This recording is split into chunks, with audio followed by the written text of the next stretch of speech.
everyone, and welcome to Java with Jesus. Happy Tuesday. I hope you all are having a wonderful week so far. We are only a couple days into it, but I hope it's going really well for you. We are starting a new book today, the Book of Ruth.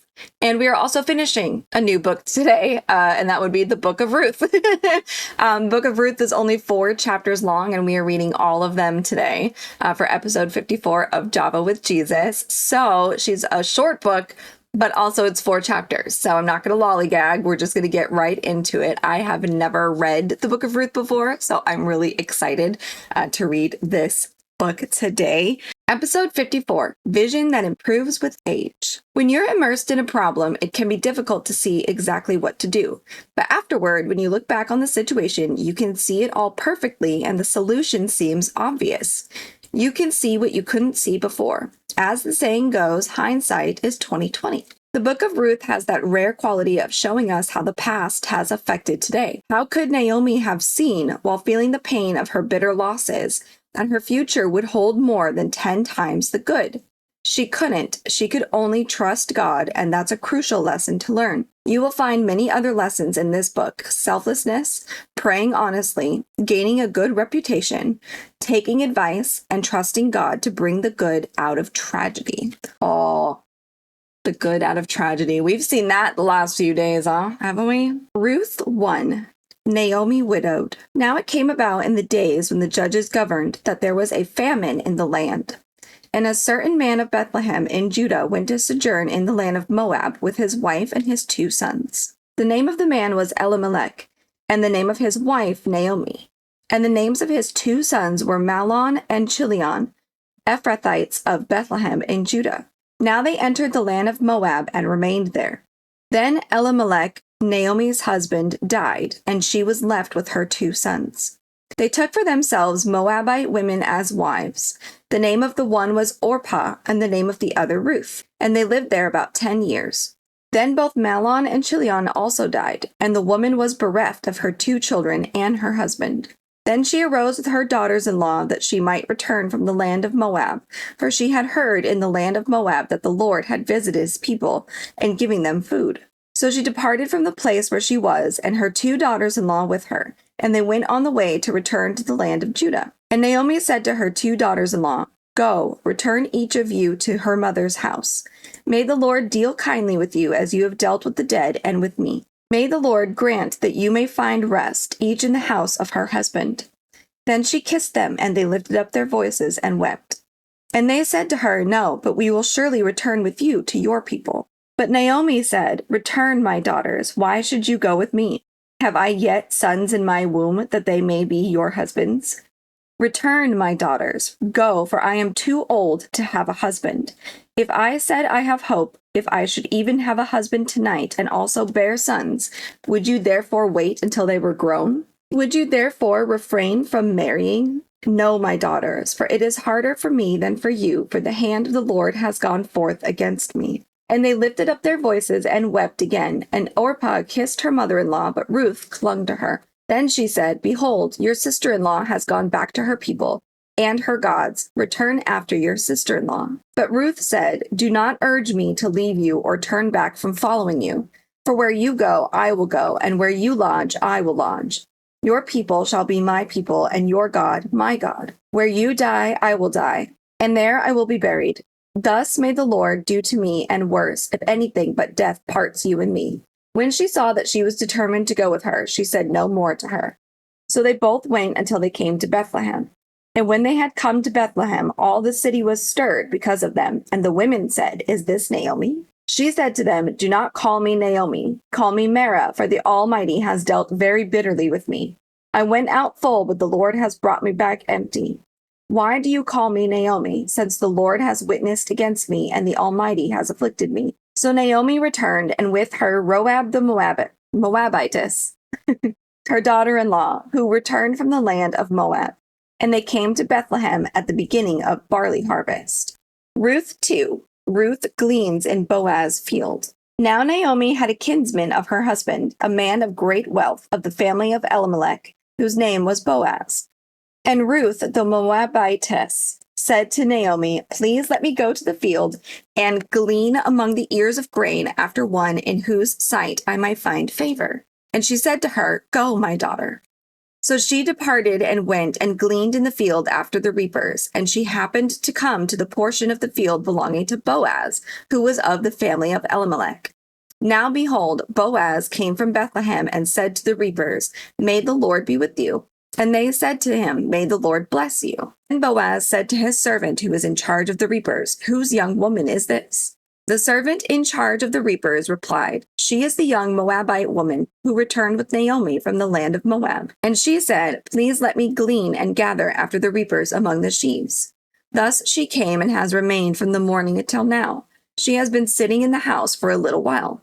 Then Boaz said to Ruth, "Listen carefully, my daughter. Do not go to glean in another field. Furthermore, do not go on from this one, but stay here with my maids. Let your eyes be on the field which they reap, and go after them.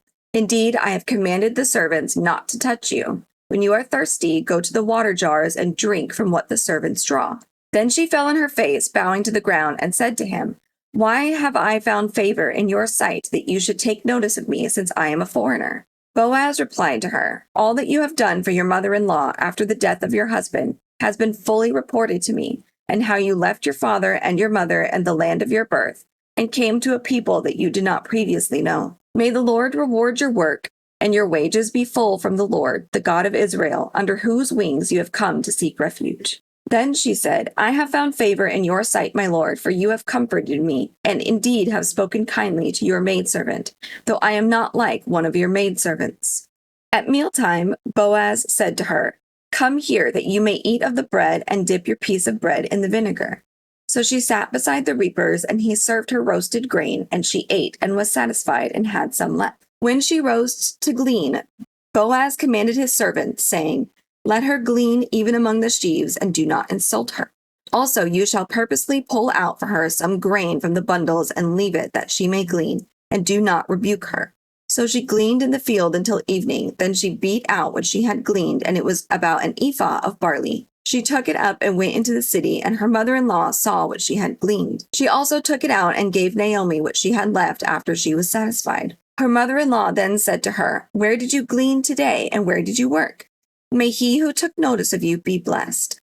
So she told her mother-in-law with whom she had worked and said, "The name of the man with whom I worked today is Boaz." Naomi said to her daughter-in-law, "May he be blessed of the Lord, who has not withdrawn his kindness to the living and to the dead." Again Naomi said to her, "The man is our relative. He is one of our closest relatives." Then Ruth the Moabitess said, "Furthermore, he said to me, 'You should stay close to my servants until they have finished all my harvest.'" Naomi said to Ruth, her daughter-in-law, "It is good, my daughter, that you go out with his maids, so that others do not fall upon you in another field." So she stayed close by the maids of Boaz in order to glean until the end of the barley harvest and the wheat harvest, and she lived with her mother-in-law. Ruth 3. Boaz will redeem Ruth. Then Naomi, her mother-in-law, said to her, "My daughter, shall I not seek security for you, that it may be well with you?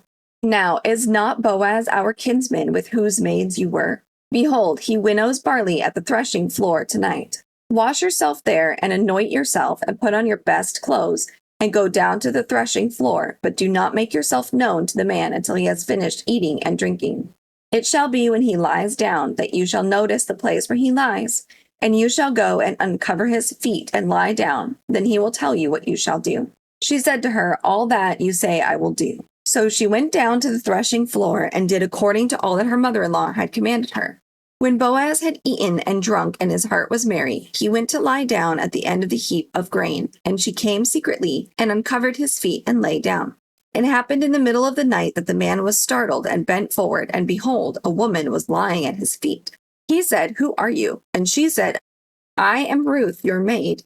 So spread your covering over your maid, for you are a close relative." Then he said, "May you be blessed of the Lord, my daughter. You have shown your last kindness to be better than the first, by not going after young men, whether poor or rich. Now, my daughter, do not fear. I will do for you whatever you ask, for all my people in the city know that you are a woman of excellence. Now it is true that I am a close relative. However, there is a relative closer than I. Remain this night, and when morning comes, if he will redeem you, good, let him redeem you. But if he does not wish to redeem you, then I will redeem you, as the Lord lives. Lie down until morning." So she lay at his feet until morning and rose before one could recognize another. And he said, "Let it not be known that the woman came to the threshing floor." Again he said, "Give me the cloak that is on you and hold it." So she held it, and he measured 6 measures of barley and laid it on her. Then she went into the city. When she came to her mother-in-law, she said, "How did it go, my daughter?" And she told her all that the man had done for her. She said, "These 6 measures of barley he gave to me, for he said, 'Do not go to your mother-in-law empty-handed.'" Then she said, "Wait, my daughter, until you know how the matter turns out, for the man will not rest until he has settled it today." Ruth 4, the marriage of Ruth. Now Boaz went up to the gate and sat down there, and behold, the close relative of whom Boaz spoke was passing by. So he said, "Turn aside, friend, and sit down here." And he turned aside and sat down. He took 10 men of the elders of the city and said, "Sit down here."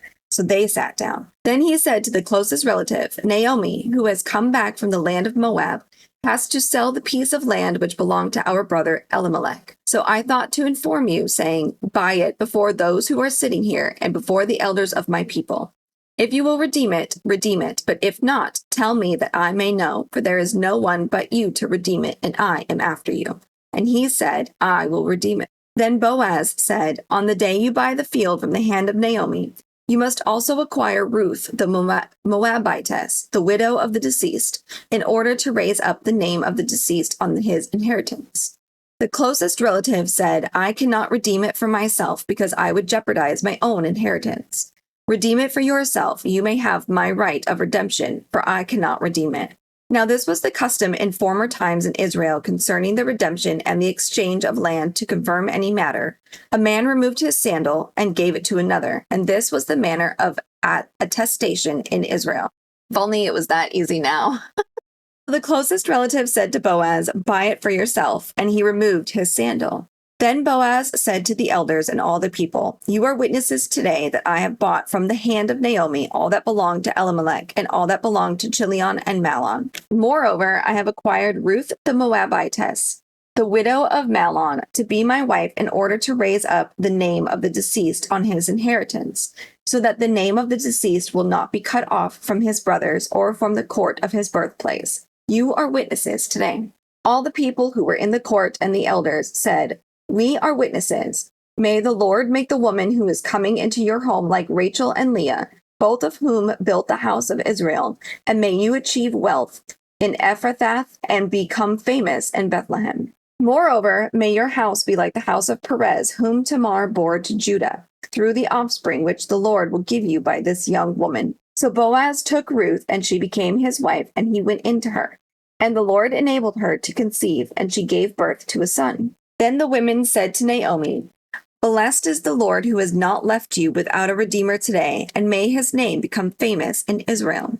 May he also be to you a restorer of life and a sustainer of your old age. For your daughter-in-law, who loves you and is better to you than 7 sons, has given birth to him." Then Naomi took the child and laid him in her lap and became his nurse. The neighbor women gave him a name, saying, "A son has been born to Naomi." So they named him Obed. He is the father of Jesse, the father of David.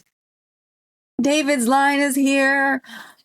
Oh my gosh. Now these are the generations of Perez. To Perez was born Hezron, and to Hezron was born Ram, and to Ram Amminadab, and to Amminadab was born Nahshon, and to Nahshon Salmon, and to Salmon was born Boaz, and to Boaz Obed, and to Obed was born Jesse, and to Jesse David. To some people, the book of Ruth appears to be little more than a nice story about a fortunate young woman. This small book, however, records the birth of a man named Obed. His birth and the other events recorded in Ruth were part of God's preparation for the births of David and Jesus. Ruth could not have guessed that her actions would lead to such a glorious future event, just as we today have no idea how our lives will affect others years from now. It's easy to make decisions based totally on our present limited perspective. Instead, we should consider God's eternal values as we make our choices. Although Ruth's perspective was limited, she faithfully obeyed God, and she left a significant legacy. Live in faithfulness to God, knowing that the significance of your life will extend beyond your lifetime. God's rewards will outweigh any sacrifice you make. And there we have it. The book of Ruth. Nice and short, feel-good story. Naomi is grieving, but in the end, she got a beautiful grandson. Thank you guys so much for hanging out with me today for episode 53. Let's take a moment and bow our heads in prayer. Heavenly Father, thank you so much for this beautiful Tuesday.